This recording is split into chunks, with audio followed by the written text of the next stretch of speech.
Is it hair you're not happy with, or? No, it's the part of a mustache. Yeah, totally going Super Troopers. I need a liter of cola right now. Jared, you've got to stay busy this year, man. I mean, fourth fight, I think, this year. Has that been a blessing for you, or has it been kind of a challenge to, stay in camp and be this active? Madam, prostitution is the oldest profession, and madam, I'm a professional.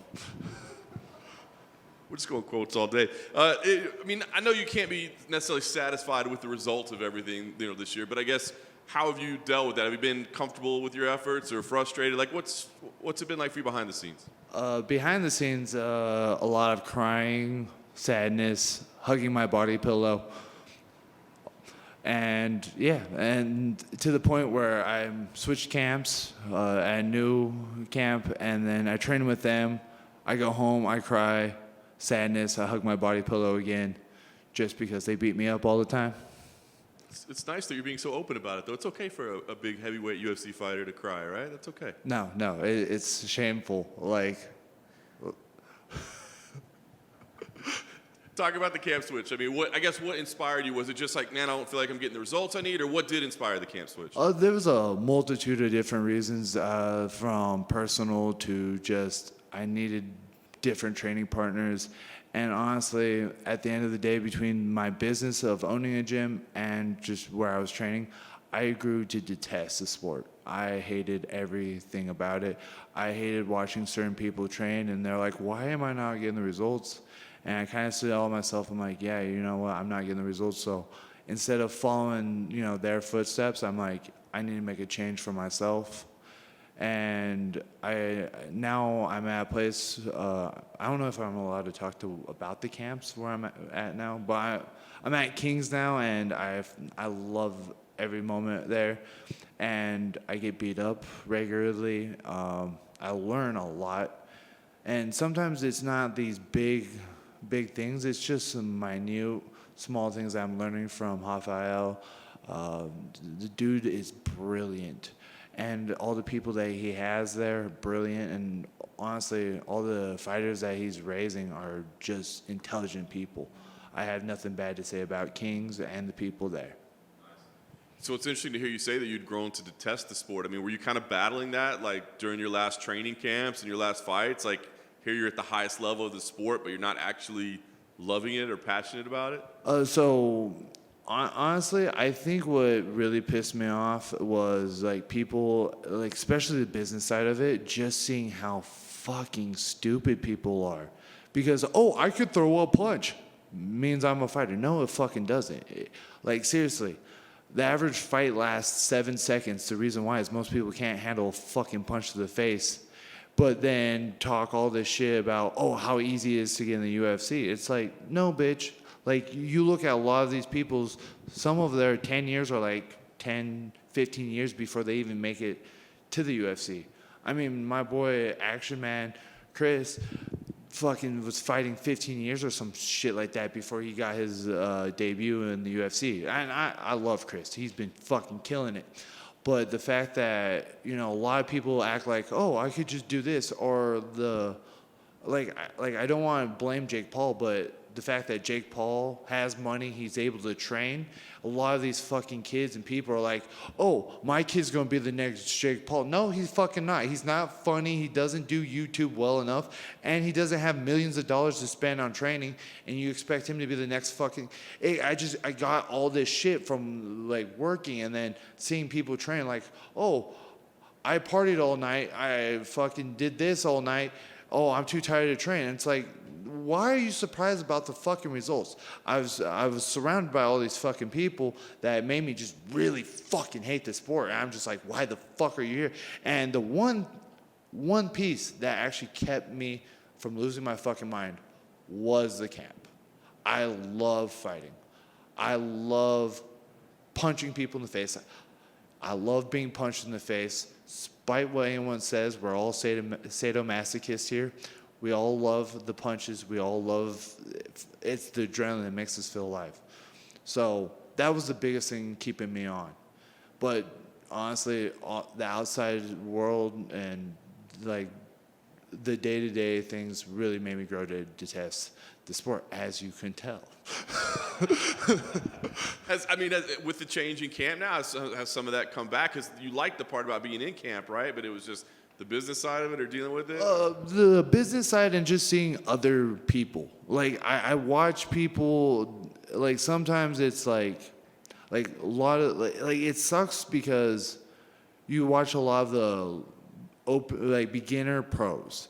It sucks because you want to tell them, fuck your job, focus on training. And in reality, that's kind of what you have to do. But some have wives, some have kids, some have both, and you can't just sacrifice your family. You can't sacrifice your livelihood just because you want to chase your dream. You have to sacrifice something. And for some people, it's sleep. Some people is their sanity. Like, people sacrifice things. And then I watch people that will not make a sacrifice and just be confused on why they're not where they should be. I know I've trained with people that belong here, but they refuse to make that sacrifice and baffled why they're not. And I'm just like, you didn't make the sacrifices. When I tell people I've been homeless for this fucking sport, I remember my third fight.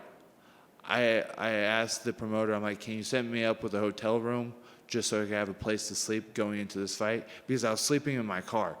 I was basically, God, I'm going to get a lot of shit for this.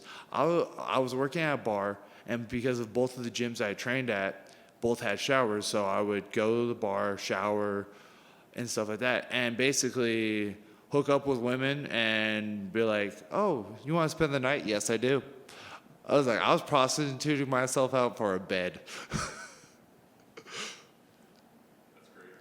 Hey, it was a good night's sleep for both of us. Well, talk about where you are now, because you said coming in, hey, this is the last fight on the deal, right? You said it like I'm fighting to stay in the promotion right now. That's got to be, is that like a heavy burden, or do you embrace that thought?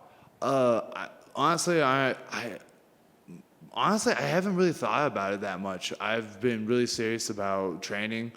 Honestly, falling in love with the sport again. That, like, I'm at a point where if this does not go well, I don't know. I'm actually happy with training again. So I'm like, I think I will actually just continue fighting one way or another and just work my way back here. But honestly, I just want to win so much that I've kind of forgotten the contract. Plus, I think I'm cute enough to get another contract. We'll talk about the matchup itself. Do you break down your opponent much? Have you spent a lot of time doing that, or is it more just focusing on you? I don't know. I just don't like watching my opponents. I'll watch them once or twice. And I have seen both of his two recent fights live because, like, I like watching LFA, especially the heavyweights. So I'm just like, and it was a heavyweight title, so I was like, oh shit, let me watch it. I thought it was a fun fight. Then I tend to watch the Contender Series because it's, that's where I got my shot at. So that's how I show my support, is constantly watching it. And, I saw him earn his contract. And so I rewatched them recently, and not recently, but like 3-4 weeks ago, once. And I don't know. I don't want to dwell in my head like, oh my God, he does this. Oh my God, he does that. Oh my God, he killed that man. Because, if I watch some of my fights, I'm very crucial about myself. It's like, dude, you killed him in 40 seconds. That's besides the point. So I'm very flip-floppity on watching it. I know some people do. I'm not that person. Last thing for me, I guess, given all that's going on, what's the definition of success and failure here? Like, is it has to be a victory, or like knowing that you're kind of finding love for the sport again, and maybe like can you go out there and come up short but be like, man, I did everything correctly, I enjoyed the process, like I'm back? Can that still be victory for you? So if I do everything correctly and I still lose, then that just means Waldo was a completely better person than me. And you can't hate on you going out there giving 120% and still coming up short. But what I will find failure is if I give 10%, or like maybe not, like let's say 80%, and I come up short and I come up short by a point or something. That to me is failure. If I go in there, do everything I can, and I fail, fine. I just cannot go over there and just question myself, what if? Because if that's the case, then I might as well just leave out the front door fucking right now. Just a silly one, because you brought up your stash, so I imagine your weekend, the dance card has to be pretty full. And was it Maverick that inspired it, or 70s porn that inspired them? All right, so Ron Jeremy for the win. No, because right now I'm missing my liter of cola and my maple syrup. I was like, this is Farva. I was like, someone needs to give me a coffee cup and a bar of soap in there, and I'll scream, oh, I pranked you, I got you, I got you. Oh, I'm going to get beat by my girl. She's going to be like, why the fuck did you go to media day with that fucking mustache? And I worked hard on like getting the sides, because normally it's a lot thicker than this. Oh, yeah, no. Yeah. She's like, not a fan, huh? No, she hates the mustache. But I also like to make fun of myself. So hence why we have a mustache.